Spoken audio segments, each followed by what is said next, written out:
straw kind of shows you is where the optimal place that your chords would be coming together, your vocal cords.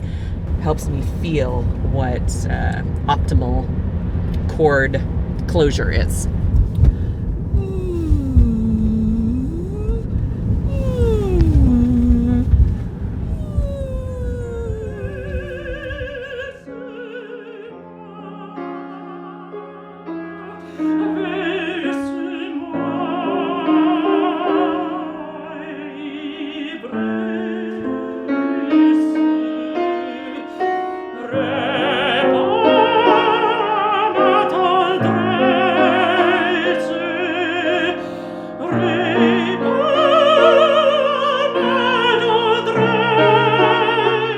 I think the most amazing thing about opera is the fact that you've got this one solo person that's on stage with two tiny vocal cords that are coming together to make enough noise that it can be heard in a 5,000-seat auditorium over a 100-piece orchestra with no miking.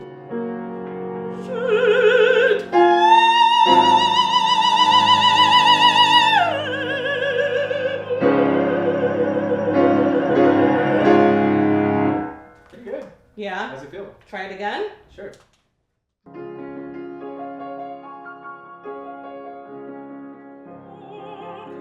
As an Asian American singer, there have not been tons of people who have come before me.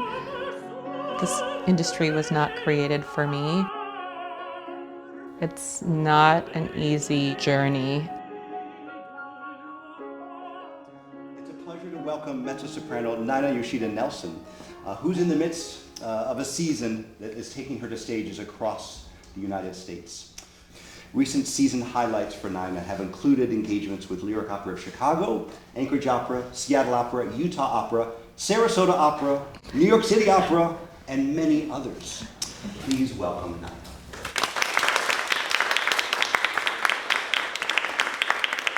Doing this in person, I've been doing it over Zoom for the past 2 years. You are my first in-person group to meet with. It's very exciting, thank you.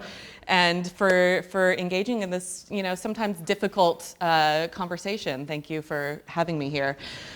In spring of 2021, after the shootings in Atlanta, I came across an opera company who made a social media post that said, "We support our Asian artists." And I looked at this post that had a bunch of pictures of Asian artists, and I thought to myself, wow, this is really interesting. Every single person in this post has been typecast into an Asian role, myself included. I wrote to a friend of mine who worked at this company in PR, and I said, take a look at this post that just happened. The next thing that has to change in our opera industry is for us to stop pigeonholing people of color into roles of color. So she asked me, Nina, in a typical season, how many non-Asian roles do you sing? I never had taken the time to think about how many non-Asian roles I had done. And I sat down and I started counting. And in the span of 10 years, I had sung 3 non-Asian roles. I was like, something has to change. Okay. Yes, Reese, please jump on the trampoline with your brother after a little baseball. I'm in the middle of the lesson. Thank you. All right. Thank you. Bye.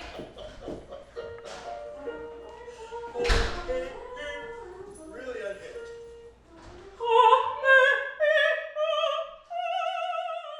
Growing up, I didn't necessarily identify as Asian. Before I was an opera singer, I would have said, I'm Southern Californian, I'm a daughter, I'm a mother, I'm a wife. And it wasn't until I became an opera singer and other people started identifying me as Asian, and I was showing up to these rehearsals of Madame Butterfly, that then I had to figure out, like, what does it mean to be Asian? What does it mean to be Japanese? I've done A lot of really great music, but honestly, the majority has been singing Suzuki, the mezzo-soprano role in Madame Butterfly, which I've done over 150 times.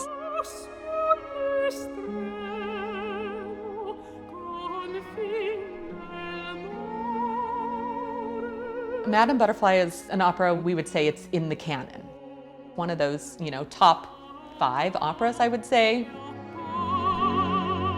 And it was written by Puccini, an Italian man who had never been to Asia, but he had this idea of what he thought Asia would be.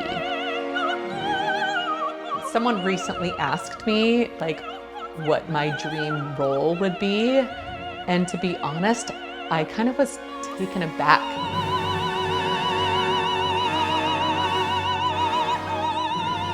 Madame Butterfly is some of the most beautiful music ever written. So every time I'm involved in the opera, I just stand there and I'm like, oh, this is glorious. At least it wasn't an opera that was awful. I've been lucky enough to sing a glorious opera a lot of times. But it would be really exciting to sing some Verdi. And the fact that I've gone this long without singing a Carmen, that's a role I could have done a long time ago. But because people see me as Asian, I'm not even considered for these things. And it's not just me in my career, it's Asians across the board in our industry.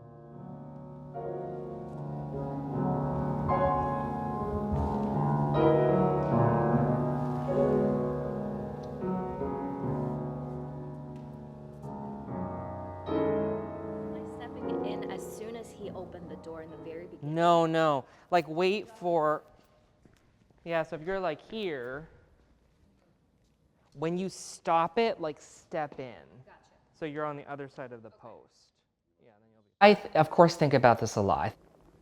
I think about Butterfly a lot because it's a work I get asked to direct more than any other piece.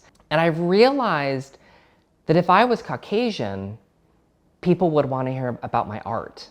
They would ask me questions about my vision, about the art that I'm making, and technically it would be limitless in terms of what I could direct. I have realized, being an Asian director, that I, in many respects, talk more about a piece that I don't know if I would have chosen on my own if I wasn't Asian and wasn't Japanese.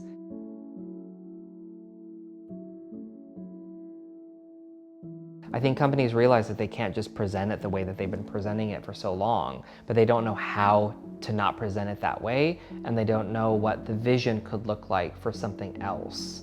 And so that is where I think Asian Opera Alliance, the Black Opera Alliance, individuals like myself can step in and say, hey, here are some tools.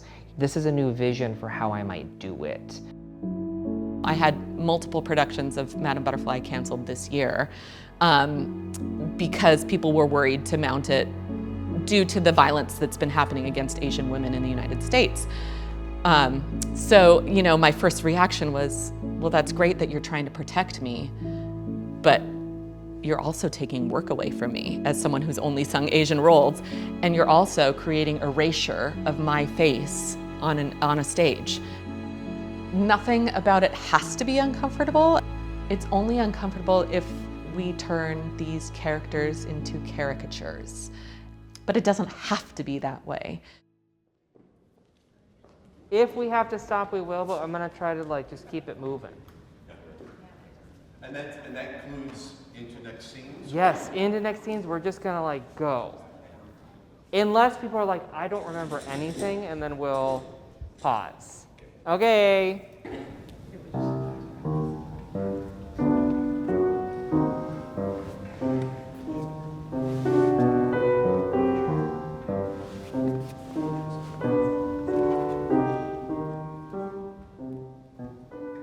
An American Dream actually feels really different from Butterfly because I have a very deep personal tie to the material. It digs into the story of two families. The first being a Japanese family who are torn away from their home, forced to have to get rid of their belongings and sent off to an internment camp, and their struggle and how they return. And a second family, an American soldier who marries a German Jew and helps her escape the Nazi regime, and as an immigrant comes to the US and then occupies this home after the Japanese leave it. And it doesn't at all feel like I'm being pigeonholed. It feels like a great gift to get to direct a work like this.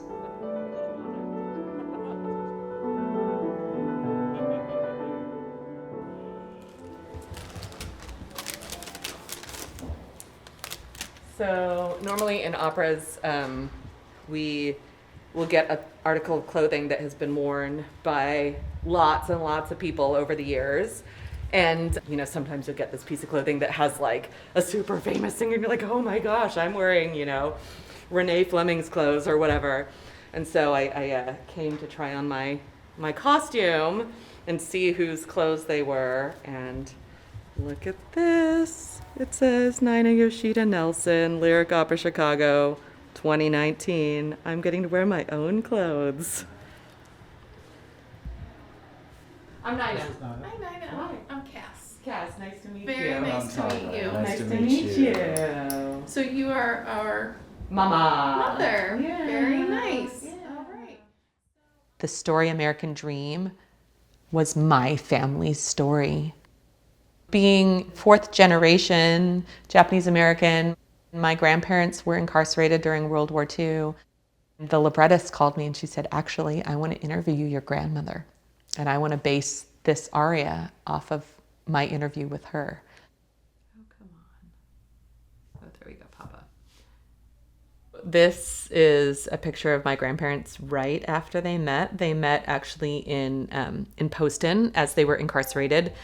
My grandma was, I think, 17 and my grandpa was 18. And you can see the barracks behind them. It shows like the youth and the excitement in them, yet behind them you can see the stark desert where they had to live. That would be my grandparents and my dad as a little baby. He was born right after World War II. And then here, this is my grandma, my grandpa, my little brother, Mitchell, my cousin Billy, and me. For the Japanese Americans, most never talked about incarceration. And it was the first time that I heard these stories from her. And now I have so many stories that she told me that no one had ever heard because I worked on this opera. My grandmother grew up in Seattle, which is where this story takes place. She left, you know, right before World War II, and she returned for the first time for the world premiere. She sat in the front row, and she got to see her story told on stage. I would love to see more of these stories. That being said, there's also a trend to write stories about tragic events, but our communities are filled with joy as well. And so it shouldn't just be these tragic stories that are being told.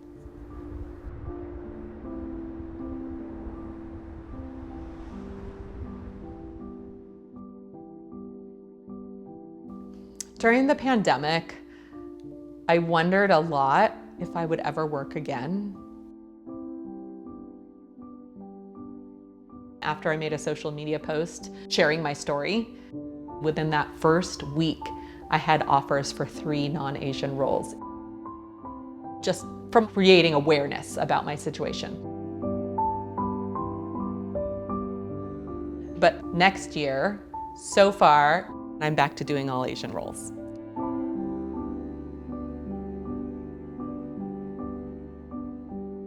It's important that we keep talking about these issues. We know that one season is not going to change anything. This is long-term work. This is stuff that we all will be doing, hopefully, for our entire careers.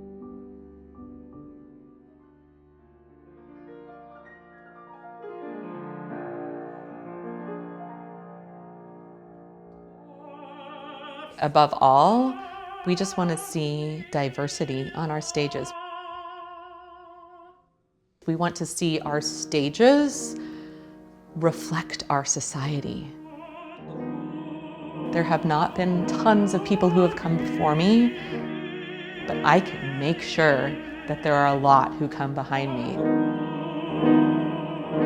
And that is a privilege of mine.